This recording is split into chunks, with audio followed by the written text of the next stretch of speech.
hablemos de Save the Cat.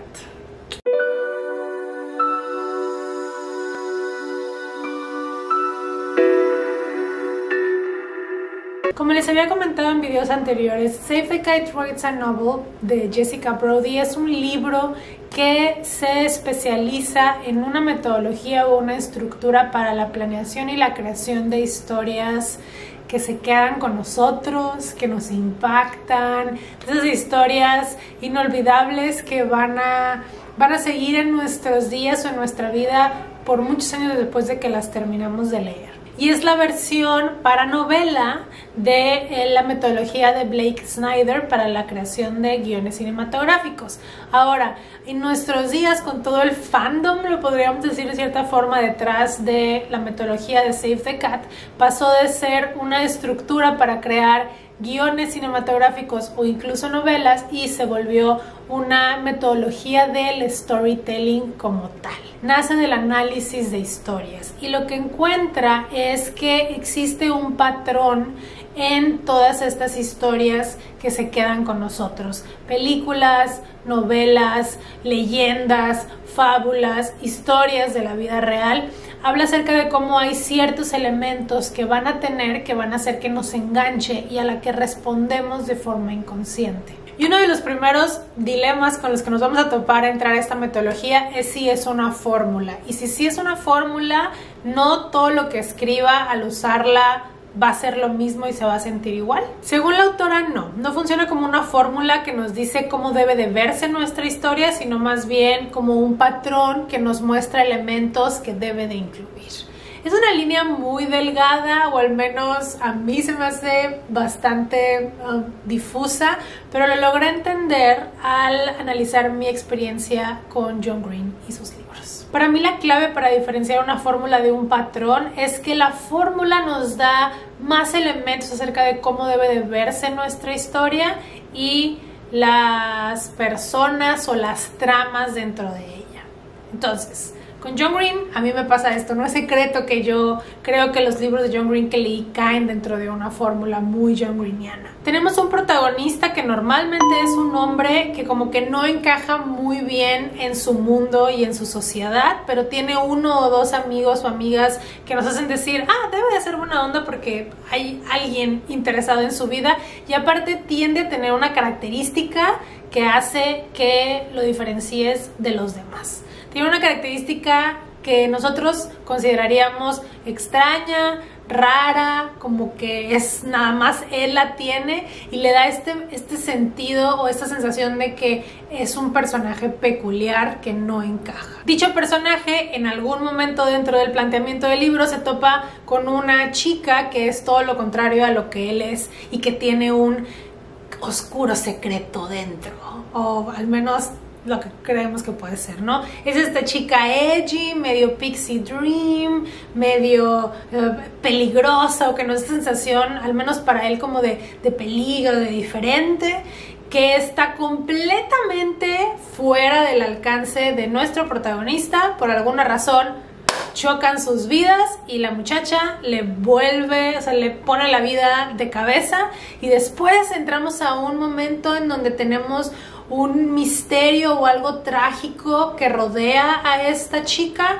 que nuestro protagonista tiene que resolver para encontrar este aprendizaje de vida y esta epifanía de esos momentos, esos años de su vida. Eso es básicamente lo que encontramos en Buscando Alaska en Ciudades de Papel, lo que yo sentí que estaba leyendo en los primeros capítulos del Teorema de Catherines, y por eso dejé de leer ese libro. Y si lo pensamos un poquito, lo que nos encontramos en Bajo la Misma Estrella, pero con los protagonistas volteados.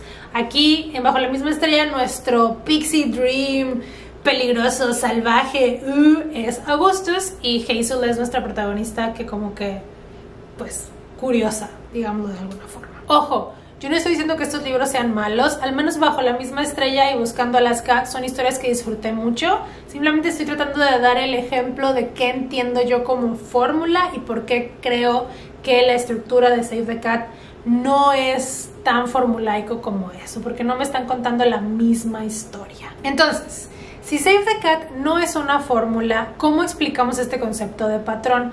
La forma más sencilla en la que yo lo entendí, díganme hija de arquitectos, es verlo como el plano de una casa. Todas las casas a las que vayamos van a tener ciertas características en común.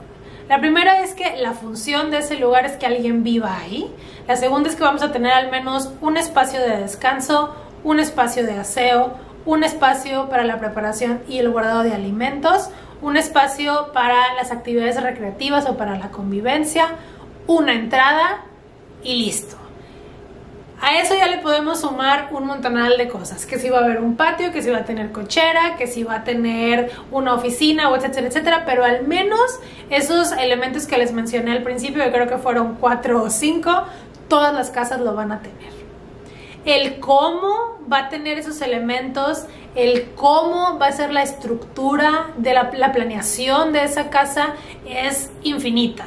Puede que algunas casas tengan 3 recámaras, puede que otras tengan solamente una, puede que una tenga 2 cocinas o una cocina súper chiquita o una cocina que abarque todo el piso de abajo, puede que haya un recibidor o no haya un recibidor, puede que haya un baño abajo, 2 baños arriba, que sea una casa de un piso, de 3, de 2, puede que el patio sea lo que más ocupe el terreno y la estructura o la construcción sea muy chiquita.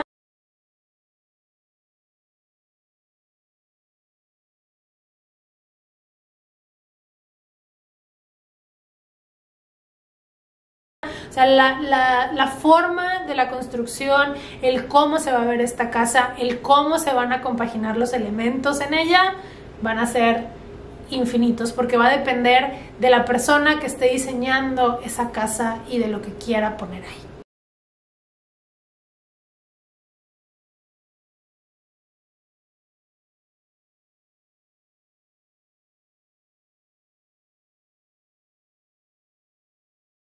Así me imagino esta estructura. Me da todos los elementos que debo de encontrar en mi historia, me dice más o menos cómo los debo de encontrar, pero a la mera hora la decisión final para que embonen y para que tengan sentido va a ser completamente mía, que soy la que lo está escribiendo. Y ahí fue donde digo, ok, ándale, te compro la idea de que no sea una fórmula. ¿Qué me gustó de este libro? Lo primero es que es una metodología que puedo utilizar no solamente como escritora, sino también como lectora. Sí, me sirvió muchísimo, especialmente ahorita que estoy haciendo revisiones de mi historia, para encontrar o para poder definir qué eran esos hoyos que yo sentía que todavía había en la historia de Olivia y Damián, que no lograba entender, no lograba ver dónde estaba o qué es lo que me faltaba, y sí me dio mucha luz para entender que había ciertos puntos clave que ni siquiera había contemplado en cuanto al arco de transformación de mis personajes. Y eso me ayudó mucho y me sirvió. Creo que me va a hacer mejor escritora el conocer esta metodología. Pero también le sumó a la forma en la que analizo los libros que leo, en donde ahora tenemos esta mezcla de lo que me hicieron sentir y lo que me hicieron pensar, que para mí sigue siendo lo más importante en cualquier tipo de historia que consumo. Pero ahora tengo esta visión de cómo fluye la historia, cómo está estructurada, cuáles son las partes que la conforman, que a lo mejor lo hacía de cierta manera antes, pero ahorita ya le puedo poner nombre a lo que analizaba y a lo que veía, que a lo mejor antes solo era pues no conecté con la historia, pero no sabía realmente por qué no estaba conectando, y puedo encontrar ahora estos detalles tanto en la parte emocional pero también en la parte estructural y el cómo está conformada, que eso creo que es algo súper cool y que me va a hacer también mejor lectora. Por ejemplo, me di cuenta de por qué estructuralmente no conecté con la historia del Priorato del Naranjo, que decía, me gustaron los personajes, me encanta el mundo, pero había algo que hacía que yo no conectara con ella, aparte de que se me hizo un poco lento. Bueno, me dio respuestas este libro. Otro punto es porque es una metodología que es muy fácil tanto de entender como de seguir. Está lleno de ejemplos de libros recientes y muy viejitos, como por ejemplo Orgullo y Prejuicio, en donde nos explican el cómo se entrelaza cada uno de estos puntos o de estas escenas, momentos claves, en donde nosotros entendemos por qué del punto A sigue el B. Hay una explicación y la podemos ver y la podemos seguir dentro de cómo se van moviendo los personajes y el arco del personaje dentro de una historia. Y el tercer punto es que aunque te explica todo, no hace el trabajo por ti. Mucho de este libro es o conlleva la práctica, conlleva el que tú te sientes en tu escritorio, abajo del árbol, en tu cama, en donde quieras, y te pongas a pensar en tu historia y te pongas a analizar el cómo estos elementos se van a ver reflejados en tu historia. Entonces no crean que al leer Save the Cat Writes a Novel ustedes van a decir, ya tengo mi historia lista, vamos a escribirla. No. Esta metodología y este libro nos invita a que analicemos nuestros escritos, a que analicemos nuestras historias y también a que analicemos estas historias tan preciadas para nosotros, para que entendamos cómo funciona el patrón en ellas. ¿Qué no me gustó? La verdad es que no hay mucho que les puedo decir que no me haya gustado de este libro. Al fin de cuentas te están enseñando una metodología con la que vas a estar de acuerdo o no vas a estar de acuerdo y punto.